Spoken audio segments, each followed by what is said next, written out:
स्वागत और सम्मान माननीय अतिथि का करने का काम करें। इसके साथ ही आते हुए अगले वक्ता के रूप में मैं कासिम सर को बुलाना चाहूंगा, सैयद कासिम जी को बुलाना चाहूंगा, जो विगत 40 वर्षों से बहुजन विचारधारा के साथ जुड़े हुए हैं और विभिन्न टीवी चैनलों पर, विभिन्न नेशनल टीवी चैनलों पर लगातार बहुजन समाज के पक्ष को और बहुजन विचार को रखते रहे हैं। माननीय सैयद कासिम जी।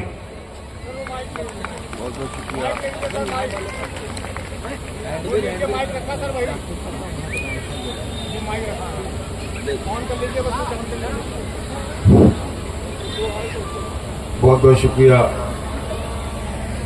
अनूप भाई। देश में जो परिवर्तन की जो लहर और आंधी चलती है वो जिस जेएनयू से चलती है वहां से चल के आए हैं। अनूप भाई बहुत अच्छा संचालन कर रहे हैं। इस कार्यक्रम में उपस्थित रेखा आर्या जी, जिनका भी संबोधन आपने सुना, सुषमा बाबू जी, प्रतिमा सागर जी, राजेंद्र कुमार वर्मा जी,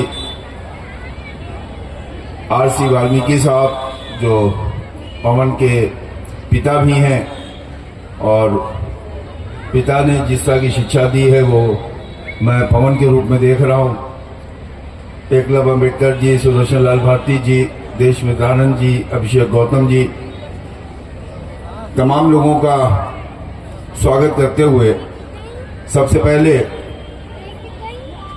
बाबा साहब डॉक्टर बी.आर. अम्बेडकर और जितनी तस्वीरें आप हमारे पीछे देख रहे हैं उन सारे महापुरुषों को, ज्योतिबा फुले से लेकर और काशीराम तक नमन करता हूं।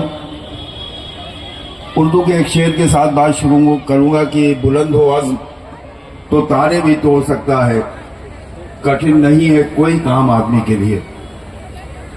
इस शेर को अगर आप देखें तो डॉक्टर अम्बेडकर की जिंदगी में और इन तमाम महापुरुषों की जिंदगी में आप देख सकते हैं कि उन्होंने जो ठाना वो किया और ऐसा किया कि इतिहास बना दिया। आज 26 जनवरी है, गणतंत्र दिवस है और गणतंत्र दिवस पर इससे अच्छा तोहफा नहीं हो सकता है जो ये आयोजन आपने किया है बहुजन एकता सम्मेलन के नाम से।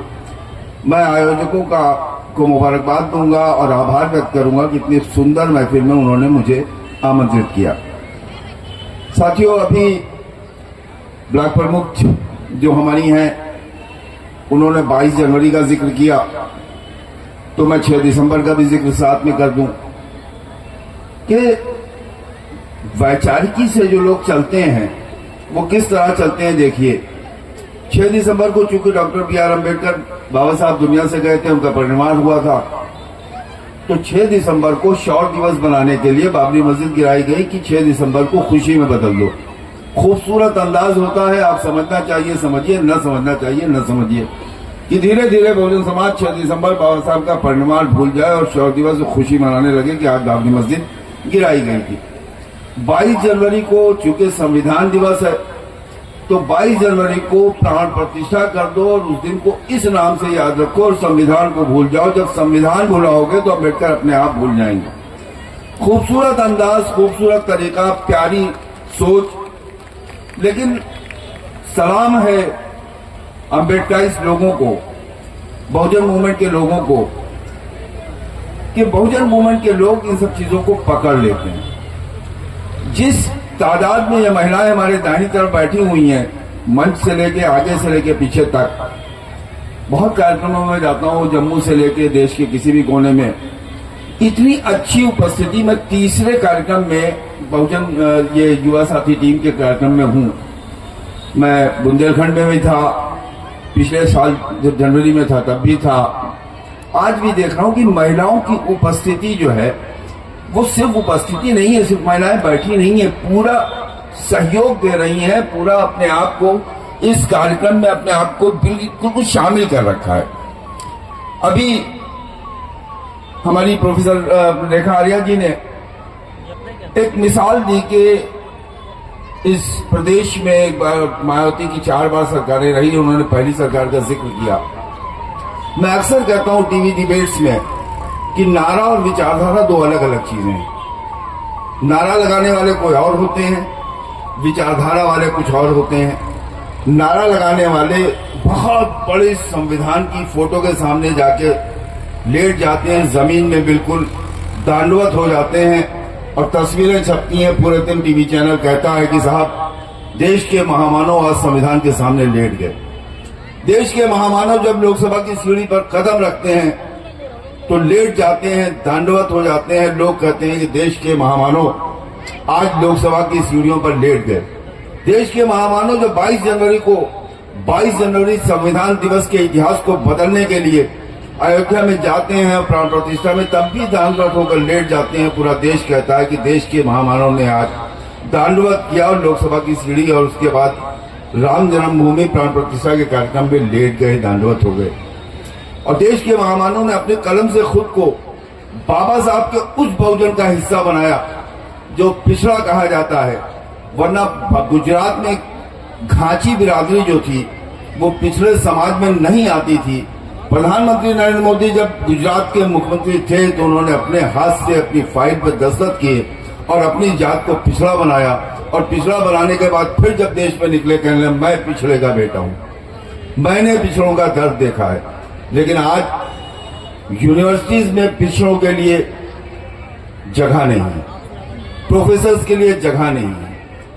नॉट सुटेबल कह के, एनएसए कह के और खारिज किया जा रहा है कि कोई मिला ही नहीं, इसलिए हमको नॉन पिछड़ों को रखना पड़ा। आरक्षण खत्म हो चुका। संविधान की, जैसा कि अभी हम जब पूर्व में प्रोफेसर वर्मा जी कह के गए कि 10% का अलग से आरक्षण भी ले लिया गया।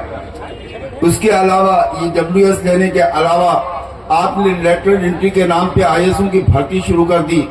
जो किसी लोकसभा स्पीकर की बेटी आईएएस हो गई तो किसी एमपी का बेटा आईएएस हो गया और उसमें भी आरक्षण नहीं हुआ। आरक्षण को देने 100% देने का दावा करने वाले लोग आरक्षण को किस्तों में खत्म करते चले गए और कहते रहे कि हम संविधान के बहुत बड़े हितकर हैं, संविधान के बहुत मानने वाले हैं। संविधान ने आपको शिक्षा का अधिकार दिया, आज सरकारें शिक्षा का अधिकार नहीं दे रही हैं। संविधान ने स्वास्थ्य का अधिकार दिया, आज सरकारें स्वास्थ्य का अधिकार नहीं दे रही हैं। संविधान ने आपको न्याय का अधिकार दिया, आज सरकारें न्याय का अधिकार नहीं दे रही। कहाँ है संविधान के रखवाले, कहाँ है संविधान की बात करने वाले, कहाँ है बाबा साहब अम्बेडकर पे ध्यान देने वाले। मैं समझता हूं कि अगर इस तरह की महफिलें, जहां पे इस वक्त मैं खड़ा होकर आपको संबोधित कर रहा हूं, अगर इस तरह की महफिलें न सजाई जा रही होती, बाबा साहब अम्बेडकर और इन महापुरुषों को न याद किया जा रहा होता, अगर हमारी महिलाओं की इतनी बड़ी उपस्थिति न होती जो अपने गोद में लालन पालन करते हुए बच्चे के कान में अम्बेडकर अम्बेडकर शाहू फुले बताती हैं, तब बड़ा होकर वो शाहू फुले अम्बेडकर के विचारों को आगे लेके जाता है, तो आज उनका मिशन पूरा हो गया होता। जैसा हमारे किसी एक वक्ता ने कहा था कि किसी भी प्रतिमा को नहीं तोड़ा जाता, अगर तोड़ी जाती है तो डॉक्टर अम्बेडकर की वो उंगली तोड़ी जाती है जो पार्लियामेंट की तरफ इशारा करती है कि तुम्हारी मंजिल ये है, इस पे कब्जा कर लो। सत्ता की चाबी से सभी ताले खोले जा सकते हैं, यह भी कहा गया था। तो किसी आज बहुजन समाज जो हजारों जातियों में बटा हुआ समाज था, उसको बहुजन नाम देके काशीराम ने एक नाम दिया, एक अलग से समाज बना दिया। न इसमें कोई कोडनी है, न कोहरी है, न यादव है, न धोबी है, न नाऊ है, इसमें सब बहुजन है। और एक नाम बहुजन देके एक सूत्र में पिरोने का काम किया।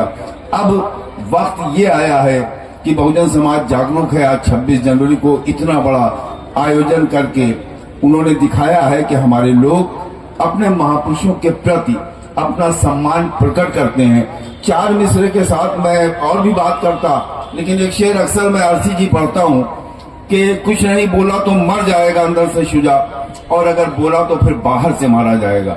दिक्कत यही है कि मेरा नाम सैयद कासिम है, वरना मैं वो बातें कहता जो आप सुनना चाहते थे, जिसपे आप ताली बजाना चाहते थे, लेकिन कुछ नहीं बोला तो मर जाऊंगा अंदर से शुजा, और अगर बोला तो फिर बाहर से मारा जाएगा। 4 मिसरे मेरे अपने हैं, सुनाता हूँ। और उस 4 मिसरे में सब कुछ है कि हवाएं गर्म यहाँ रोज आती जाती है, हवाएं गर्म यहाँ रोज आती जाती है कि मौत आके हमें लोरियां सुनाती है, बुझा सको तो बुझाओ चिरागे हस्ती को, ये वो चिराग है जिसको हवा जलाती है। जय भीम, जय भारत, खुदा हाफिज, जय संविधान। बहुत बहुत धन्यवाद।